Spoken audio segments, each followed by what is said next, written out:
Like और subscribe ज़रूर कीजिएगा। एपिसोड 3 के पार्ट 1 में हम देखते हैं दारिम क्रॉसवॉक का कॉल आने से गुस्से में रहती है। कांगजू दारिम को इतने गुस्से में देख के शॉक हो जाता है क्योंकि उसे नहीं पता था कि दारिम उससे इतना हेट करती है। तभी स्टोर के कैशियर कांगजू को उसके नाम से बुलाते हैं क्योंकि उसने अपना क्रेडिट कार्ड रीडर में ही छोड़ दिया था। कांगजू डर जाता है क्योंकि दारिम ने भी उसका नाम सुन ली थी। दारिम समझ जाती है कि इतनी देर से कांगजू ही उसके साइड में बैठा हुआ था, तो दारिम कांगजू के गले पे केन रखती है। कांगजू डरते हुए उसे हेलो बोलता है। नेक्स्ट सीन में बोंगी जियोन को गांगनम तक ड्रॉप करने जा रही थी। रास्ते में उनके साइड से कोई रैश ड्राइविंग करते हुए जाता है तो जियोन उस ड्राइवर को चिल्लाने लगती है। उसे देख के बोंगी हंसने लगती है क्योंकि काफ़ी टाइम से दारिम की वजह से वो टेंशन में थी। फिर बोंगी जियोन से उसके सूटकेस के बारे में पूछती है। जियोन झूठ कहती है कि उसमें बुक्स है जो वो डोनेट करने जा रही है। बोंगी को लगता है कि जियोन कितना अच्छा काम कर रही है। नेक्स्ट सीन में दारिम डिपार्टमेंटल स्टोर से निकल के अपने घर की तरफ जाती है। कांगजू भी दारिम के साथ चलते रहता है और उससे बात करने की कोशिश करते रहता है, पर उसे समझ नहीं आता है कि क्या बोलना चाहिए। दारिम भी उससे बात नहीं करती है। कांगजू को दारिम का नाम भी नहीं याद रहता है तो दारिम और डिसअपॉइंट हो जाती है। फिर दारिम रोड क्रॉस करने लगती है।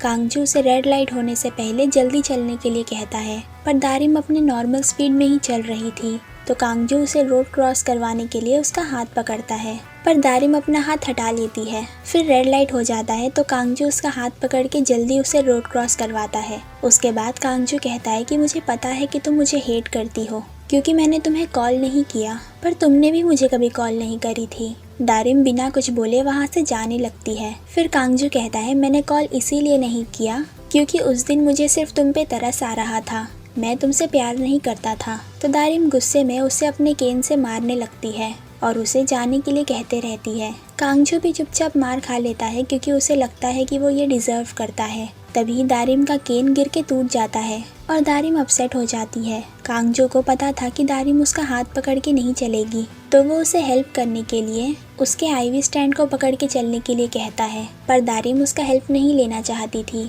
तो वो तेवुंग को कॉल करती है, पर तेवुंग को काम में बिजी होने की वजह से दारिम के कॉल का रिंग सुनाई नहीं देता है तो वो कॉल पिक नहीं कर पाता है। फिर कांगजू दारिम को अपना आईवी स्टैंड पकड़वा के उसे घर तक छोड़ने जाता है। नेक्स्ट सीन में बोंगी को आई डॉक्टर का कॉल आता है तो वो कॉल पिक करने के लिए गाड़ी को साइड में रोकती है और डॉक्टर से बात करने लगती है। जियोन भी गाड़ी से उतर के अपने सूटकेस को देखती है। फिर वो अपने लॉयर को कॉल करती है और बताती है कि जो मैं बिल्डिंग खरीदना चाहती थी आज मैं उसकी डाउन पेमेंट करने जा रही हूँ। जियोन के लॉयर को उसके फादर के छोड़े हुए पैसों के बारे में पता था। लॉयर कहते हैं, तुम सब खराब क्यों करना चाहती हो, अभी 15 साल कंप्लीट होने में सिर्फ 4 महीने बचे हैं, उसके बाद तुम जो चाहे उस पैसों का कर सकती हो, वरना फिर तुम्हें उन सभी पैसों के ऊपर टैक्स पे करना पड़ेगा। पर जियोन कहती है कि मैं सिर्फ डाउन पेमेंट कर रही हूँ, अभी बिल्डिंग मेरे नाम पे नहीं होगी तो टैक्स ऑफिस वालों को पता नहीं चलेगा कि मेरे पास कैश है, यानी मैं पकड़ी नहीं जाऊंगी, और अगर मैं तुम्हारी बात सुनते रहूंगी तो मेरे हाथ से पैसे कमाने का मौका चला जाएगा। लॉयर कहते हैं कि टैक्स ऑफिस वाले जब चाहे पता कर सकते हैं कि तुम कब कहाँ पैसे स्पेंड कर रही हो तो वो तुम पे तुरंत चार्जेस लगा देंगे। जियोन गुस्सा होके कॉल कट कर देती है और कार में जाके वापस बैठ जाती है,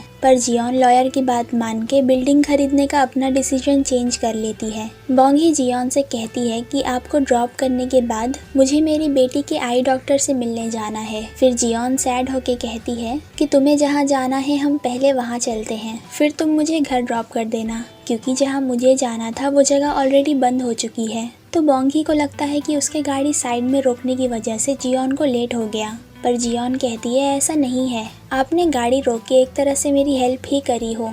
फिर बोंगी जियोन को उसके घर छोड़ने चली जाती है। नेक्स्ट सीन में ग्रैंडमा घर में गार्डनिंग टूल ढूंढती हैं क्योंकि कल ग्रैंडमा और ग्रैंडपा कम्युनिटी सेंटर के लोगों के साथ जाके माउंटेन पे ग्रीन्स इकट्ठा करने वाले हैं, पर ग्रैंडपा उन्हें वहां जाने से मना करते हैं क्योंकि उनके साथ जाने वाले सारे फ्रेंड्स ऑलरेडी गुजर चुके थे और वो दोनों ही सिर्फ वहां जाने वाले सबसे ओल्ड लोग थे, जिसकी वजह से ग्रैंडपा को अनकंफर्टेबल लगता था। पर ग्रैंडमा कहती हैं कि हमें कोई भी अनकंफर्टेबल फील नहीं करवाता है, ग्रैंडमा को उनके बेटे जोंगजू के मेमोरियल में रखने के लिए माउंटेन से कुछ ग्रीन जमा करके रखना था, क्योंकि वो लोग मेमोरियल सर्विस हर साल रखते थे और इस साल भी वो ऐसा ही करना चाहती थी। पर ग्रैंडपा फिर भी नहीं जाना चाहते थे क्योंकि ग्रैंडमा की तबीयत ठीक नहीं है। पर ग्रैंडमा गुस्सा होके कहती हैं कि तुम बार बार ऐसा क्यों कहते हो कि मेरी तबीयत ठीक नहीं है। 90 की एज में कैंसर होना कोई बड़ी बात नहीं है। इस एज में हर किसी को कैंसर होता है, इसीलिए मैं बीमार नहीं हूँ। तो ग्रैंडपा मान जाते हैं। फिर ग्रैंडपा मिक्योंग की रियल एस्टेट एजेंसी में जाते हैं और मिक्योंग से गार्डनिंग टूल मांगते हैं। तो मिक्योंग कहती है कि डोर पे एक पैर रख के खड़े होने से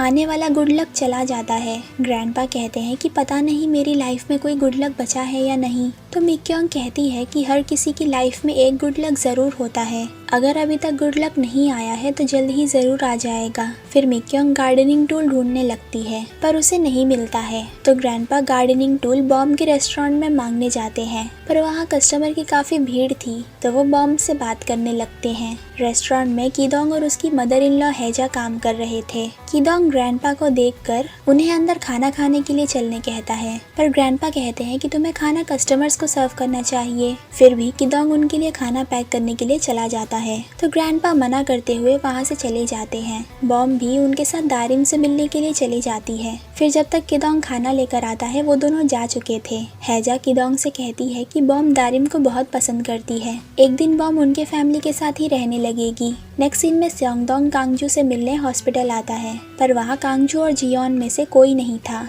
तो स्योंगडोंग जियोन को कॉल करता है। जियोन अपने घर में कैश का सूटकेस लेकर आती है और लॉकर में कैश वापस रखने लगती है। तभी उसे स्योंगडोंग कॉल करके पूछता है कि तुम कहाँ हो। जियोन झूठ बोलती है कि मैं हॉस्पिटल में ही हूँ। स्योंगडोंग गुस्से में कॉल कट कर देता है और सोचता है कि मैं जियोन पे कभी भरोसा नहीं कर सकता हूँ। फिर वहाँ नर्स आती है तो स्योंगडोंग उससे पूछता है कि पेशेंट कांगजू कहाँ है। तो नर्स बताती है कि वो बाहर गए हैं। नेक्स्ट सीन में दारिम की आई डॉक्टर बोंगी को दारिम के आई शॉट के बारे में सब बता देती हैं, जिसकी वजह से उन्हें 800 मिलियन वॉन जल्द ही पे करना पड़ेगा, क्योंकि दारिम के पास ब्लाइंड होने से पहले ज़्यादा टाइम नहीं बचा है। बोंगी रोने लगती है क्योंकि दारिम के पास अपनी आंखें वापस पाने का चांस है और दारिम को शॉट के बारे में पता था, पर उसने बोंगी को कॉस्ट की वजह से नहीं बताई। बोंगी डॉक्टर से कहती है कि दारिम को अपनी आई साइट खो के पूरी जिंदगी अंधेरे में जीना पड़ेगा, क्योंकि उसे मेरी जैसी मॉम मिली जो शॉट के लिए पैसे पे नहीं कर सकती है। फिर बोंगी वहाँ से चली जाती है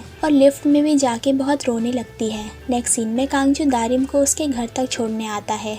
उन दोनों को तेवुंग आते हुए देखता है तो तेवुंग दारिम के पास जाता है और उसे उसके नाम से बुलाता है। तो कांगजू को याद आ जाता है कि क्रॉसवॉक वाली लड़की का नाम ली दारिम था। तेवुंग दारिम से पूछता है कि क्या तुम ठीक हो। तो कांगजू सोचने लगता है कि ये लड़का दारिम का भाई है या बॉयफ्रेंड। फिर तेवुंग दारिम से पूछता है कि तुम्हारी केन कैसे टूट गई। तो दारिम कांगजू की तरफ देखने लगती है। तेवुंग कांगजू से पूछता है कि क्या तुमने इसकी केन तोड़ा। तो कांगजू हिचकिचाते हुए हाँ कहता है, क्योंकि टेक्निकली केन उसकी वजह से ही टूटा था। फिर तेवुंग दारिम से पूछता है कि क्या तुम इस लड़के को जानती हो। तो दारिम नहीं कहती है। फिर तेवुंग कांगजू को हॉस्पिटल के कपड़ों में देख के दारिम से पूछता है, क्या इस लड़के ने जानबूझ के तुम्हारा केन तोड़ा ताकि वो तुम्हें घर तक छोड़ने आ सके। तो दारिम हाँ कहती है। ये सुन के कांगजू शॉक हो जाता है और तेवुंग गुस्से में कांगजू का कॉलर पकड़ लेता है। फिर तेवुंग कांगजू से कहता है कि दारिम ब्लाइंड है तो वो तुम्हें इजी टारगेट लगी। दारिम को हरास करने के लिए अभी मैं तुम्हारे फेस को आयरन से प्रेस करके सारे रिंकल्स हटाता हूँ। फिर वो उसे खींच के स्टोर के अंदर ले जाता है। दारिम भी स्टोर का दरवाजा बंद करके स्माइल करने लगती है। तेवुंग कांगजू को मारने के लिए रेडी होने लगता है। दारिम तेवुंग को बताती है कि मेरे मना करने पर भी कांगजू ने मेरा नंबर लिया और मुझे कॉल करने का प्रॉमिस किया। फिर मेरा फ़ोन लेके उसमें भी अपना नंबर सेव कर दिया। तेवुंग कहता है कि इसने ये सब किया जबकि तुमने इसे रिजेक्ट कर दी थी। फिर वो दारिम और कांगजू से फ़ोन मांगता है और कांगजू से पूछता है कि तुमने क्या नाम सेव किया था। कांगजू हिचकिचाने लगता है और धीरे से क्रॉसवॉक कहता है। दारिम कहती है कि इसने मुझे क्रॉसवॉक से फॉलो करना शुरू किया था। तेवुंग और गुस्सा हो जाता है और कांगजू से कहता है कि तुमने अपना रियल नेम भी छुपाने का कोशिश किया। फिर वो दारिम को आयरन का प्लग लगा के स्टार्ट करने कहता है और दारिम आयरन का प्लग लगाना स्टार्ट भी कर देती है, पर दारिम असल में प्लग नहीं लगाती है। कांगजू डरते हुए कहते रहता है कि तुम्हें मिसअंडरस्टैंडिंग हुआ है। दारिम तेवुंग से पूछती है कि कॉटन और पॉलिएस्टर में से कौन सा ऑप्शन सेट करूं। तेवुंग कहता है कि सबसे हाई टेम्परेचर सेट करो। कांगजू प्रॉमिस करता है कि मैं दारिम को कभी हरास नहीं करूंगा और अपना फोन लेके वहाँ से चला जाता है। यहाँ एपिसोड 3 का पार्ट 1 खत्म होता है। So have you ever felt betrayed? Switches how you see things, realize something needs change.